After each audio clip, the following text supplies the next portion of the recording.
My name is Keith Carlock. My email is kcarlock1973@yahoo.com. This is my second version of my Invisibility Holodeck theories. This explains how I first discovered my ideas back in the New Year winter of 1992. This is a picture of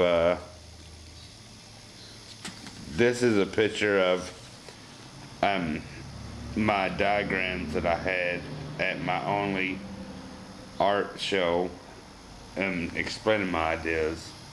And well, these are different articles.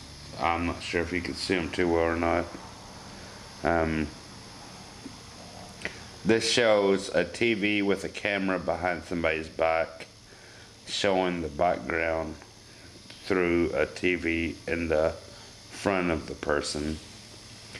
And I'm going to get to my real poster board soon. This shows what it would, the first stage of invisibility, of having TVs and cameras wrapped around you to show different sides of yourself.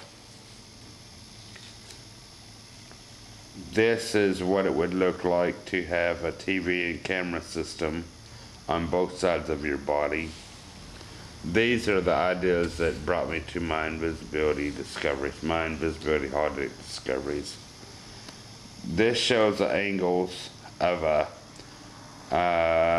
triptych, sort of a faceted, rounded object, space to make something invisible. These are all old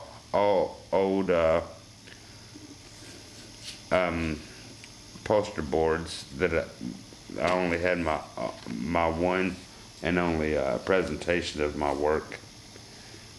This shows how all the faceted screens would go through an object, but I still have the person in the middle. I don't know why I did that for.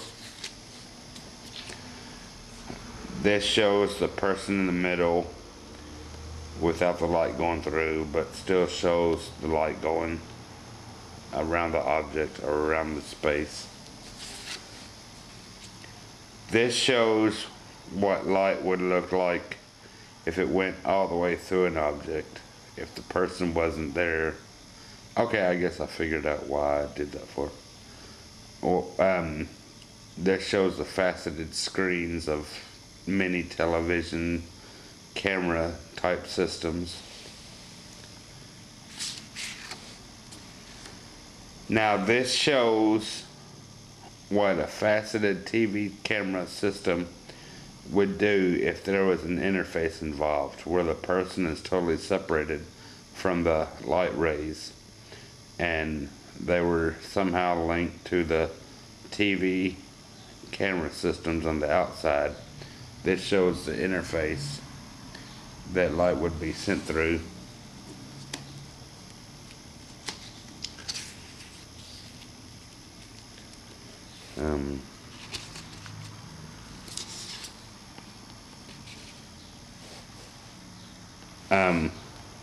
This shows a completely spherical degree of invisibility, and if you look into the interface, you can see that it would probably produce a holodeck image of the outside environment within the interface as the light is being sent through the object. This shows an invisible sphere with light going through the object. I didn't put in all the different degrees of ray transmission through the object.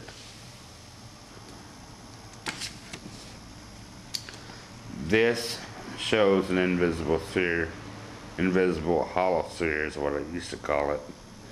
But it's just three-dimensional picture elements on the outside surface of a three-dimensional sphere, three-dimensional invisible holodeck object. I'm not sure if I'm really explaining myself too well. I'm not very good at being a speaker.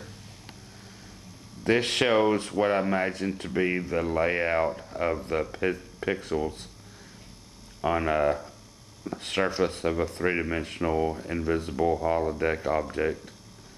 I don't know. I kind of figured it'd create a star diagram on one of the many pixels.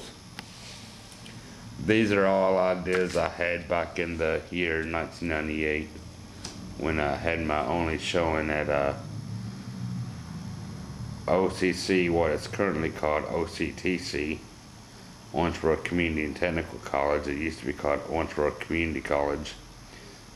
I had my show in the gallery, what is now called the Chris Damon Art Gallery, back in 1998. This shows the many angles that one pixel can lead to another around a sphere.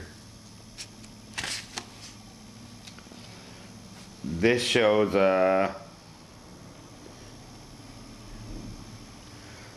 two three-dimensional interfaces.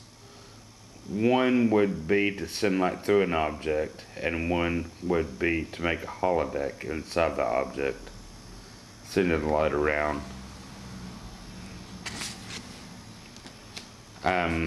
This sort of goes far off base. I kept on imagining interfaces within interfaces. This sort of goes off base. This is a image of a 3D TV that you don't have to use goggles for. Back in the 1970s, they actually had 3D TV that you didn't need to use 3D goggles for back in the 1970s, and put a holographic image on this picture to imagine a holographic background. And that's all of these. That's all of these. These are my original poster board diagrams. You can't see them too well because one is sort of waterlogged, but I hadn't, well, you can't see that at all. This is an invisible concept they had back in the 90s of making buildings out of invisible screens to show the background behind them. And you can't see that image too well, but it's a painting. It's by this guy named Marguerite or something like that. He made a lot of invisible backgrounds. And I know you can't see this image too well, but it's the first image that I showed on my photographs.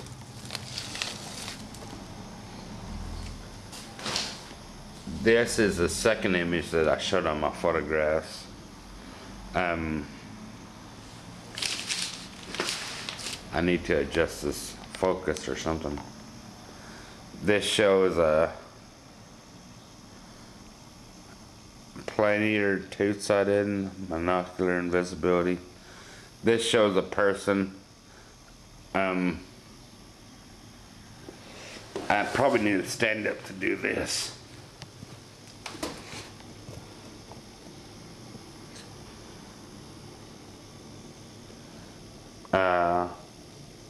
This shows a person with a camera TV set wrapped in front and behind them, producing an image of invisibility only from a straight on view.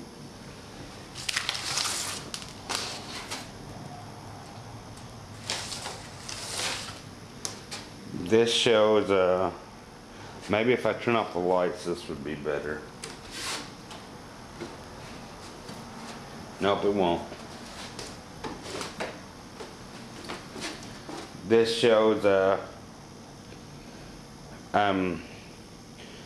TV camera sets going through,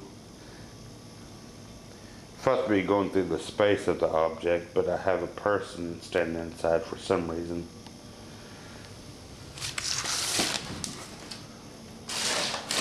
Now this is an important picture. If I can get the image just right, maybe I should hold it up. This shows that don't do very good either.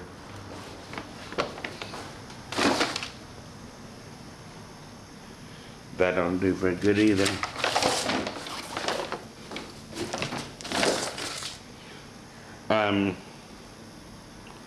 Shoot.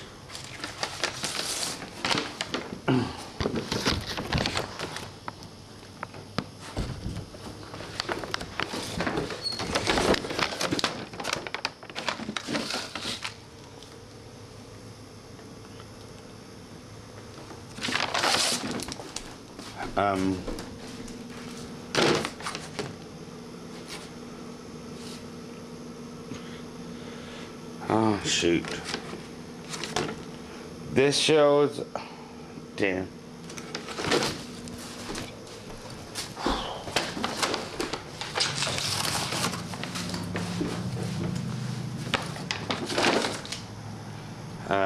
This shows a triptych like image of images going through an invisible object. This is how I first came up with my ideas of sending like through an object to make it appear invisible.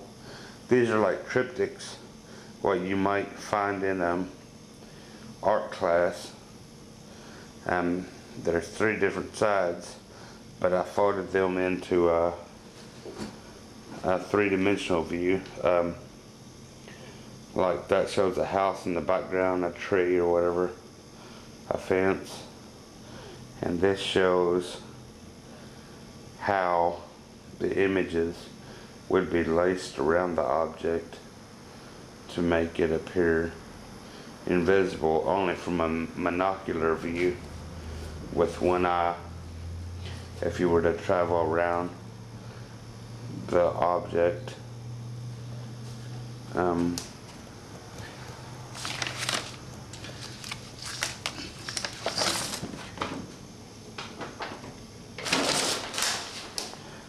this shows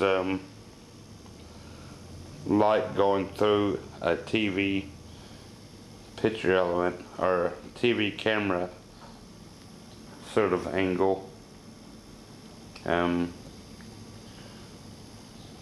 If you can read that.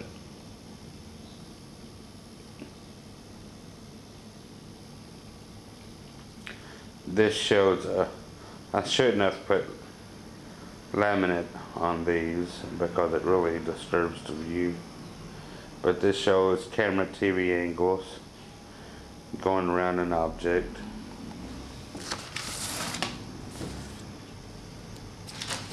And I don't know why I keep on putting a person in the middle. The subject is supposed to be the person. I don't know. This shows the TV camera angle views going around the object or the person inside or whatever. And these are the faceted screens that sort of makes the person invisible.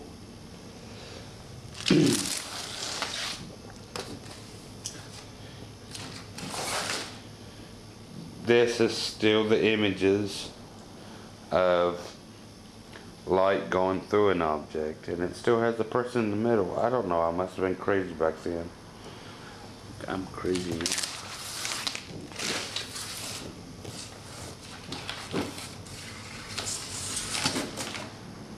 This shows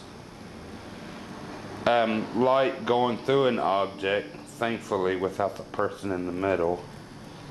And these are small cameras and TV screens attached in front of each other, sending light through the object, through the space that the object is taking up.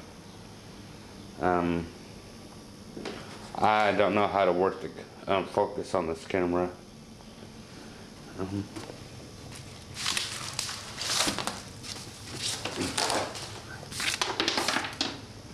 This is a better example. This shows what a faceted screen would look like if it had an interface inside. There is a person, the subject, off to the side of the interface, and this shows light going around, and you can imagine excuse me, fiber optics connecting the screens, the faceted screens on the outside of the object to the interface inside. And I didn't draw all the, well, I didn't draw all the lines that would make it up, but this is a subject apart from the interface, and this is what light would look like going all the way around it. I created this back in 1998.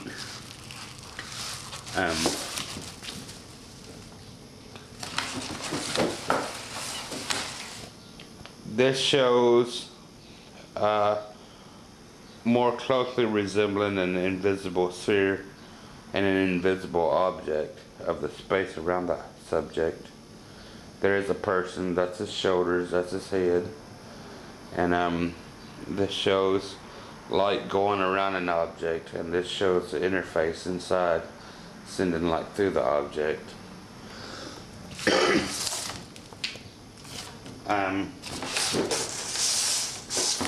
I didn't draw all the rays of view, but this is a invisible sphere with the interface inside, and I don't know how to operate this focus, but that's close to what I have today.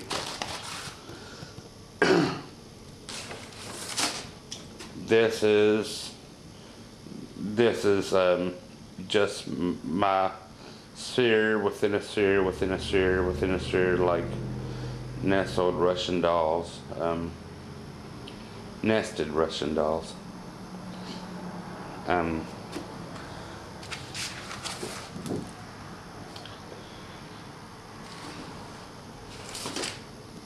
This is my invisible sphere. It has spheres around the main sphere. These are three-dimensional picture elements sending light through around the object.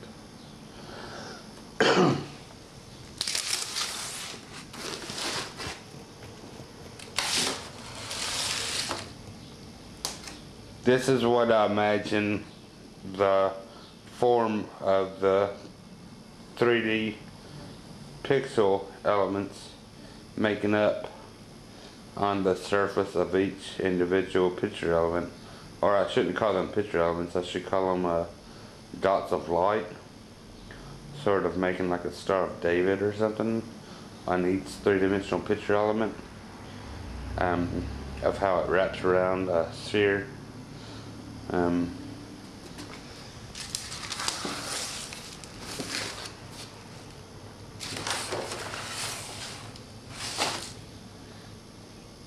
This shows the rate of angles, or whatever, of angles of light coming from one three-dimensional picture element to all the rest around the sphere. And I wish I didn't have these laminated, but this is a three-dimensional picture element with all the angles going to all the other three-dimensional picture elements around the sphere. And a sphere is not the only object you can make invisible. You can make any object invisible. It just happens that the simplest is the best to use. This is an image of an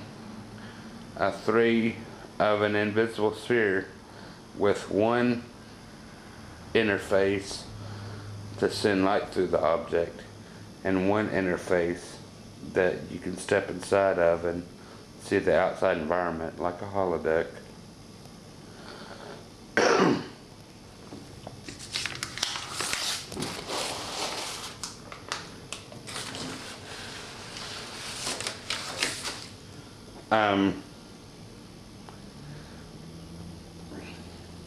These are talking about the interior holodeck properties of the interface.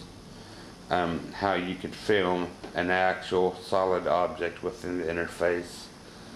And I can't really explain this A, B, C, and D too well. I forgot what I was trying to talk about back then. But these show how you can film an interior holodeck property of the interface with a solid object inside the interface. And this other one shows interface interior holographic property, switching of holographic positive, negative, positive views. I think you have to switch them back and forth to actually see an interior holographic property of a solid object within the interface. So that covers a holodeck.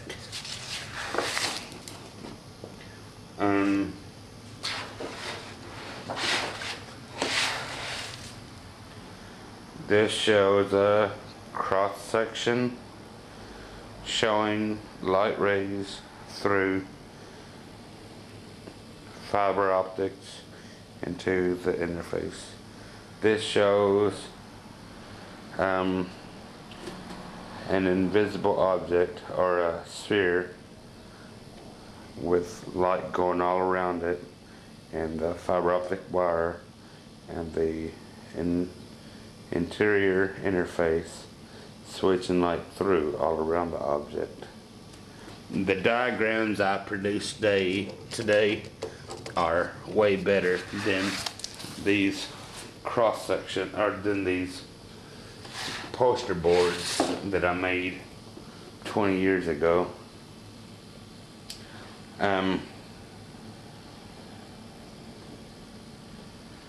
I don't know really what this is, and I'm gonna turn the camera towards me, even though I don't like to look at myself.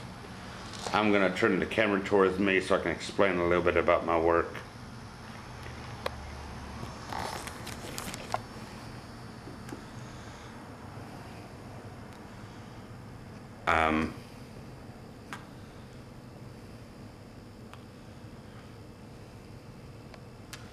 Well, I better not do that. I don't know how to operate the focus on this camera. But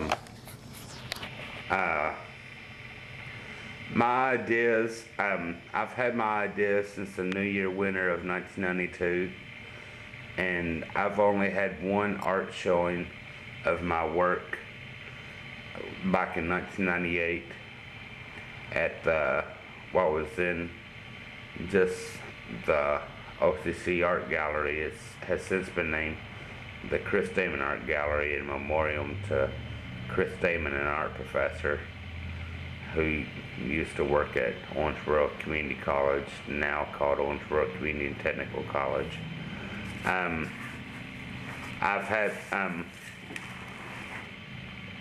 I've never had another show in my life. I've not even been on I've been in the newspaper in the Evansville Courier and Press because the Messenger Inquirer wouldn't cover my work, and I'm sort of bitter about that, and I think that it goes against the journalistic integrity of the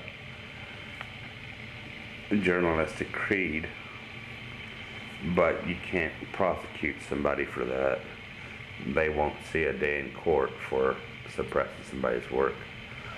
But this is my work. These are my first descriptions of my work that I ever had shown in public, and Um, I really believe in my ideas. I know that they're probably sound crazy. I mean, I've been locked up in hospitals and I've went to jail over this stuff. And but I really believe in my work, and I just want to share my ideas with everybody else. I'm not trying to make a penny off my ideas. I just want to share my ideas with everybody else. In my last public access video, you saw my lenticular box and you saw how to make it. If you want to see my other ideas and ideas of other people, you can go to my Facebook group titled Invisibility, parentheses, adaptive camouflage, and Holodeck, parentheses, virtual immersion, unparentheses, theory. I really want to get my ideas out to the public.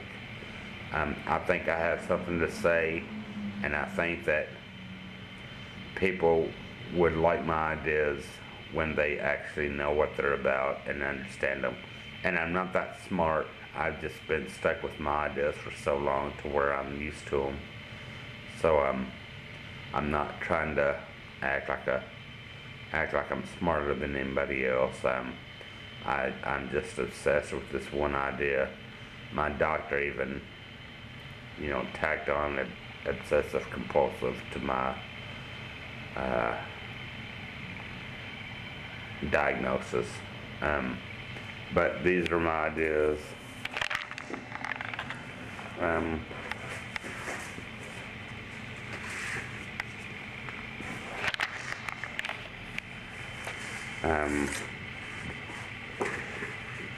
These are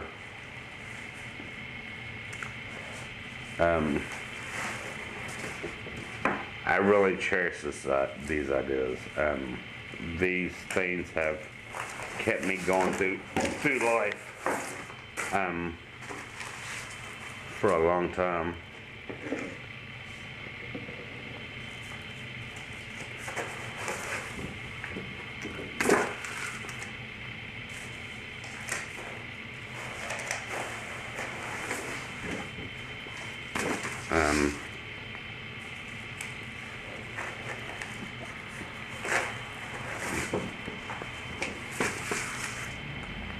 These are my ideas. I don't know anything else to say. These are my one and only descriptions of my work that I've ever had an art show with. And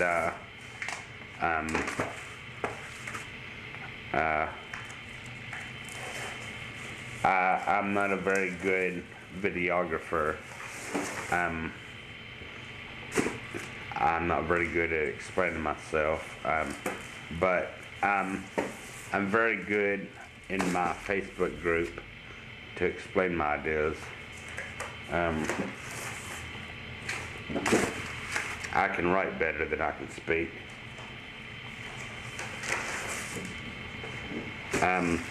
My invisibility group, my invisibility holodeck group, that's the thing that even I screw up on, is titled Invisibility, parentheses, adaptive camouflage, and Holodeck, parentheses, virtual immersion theory.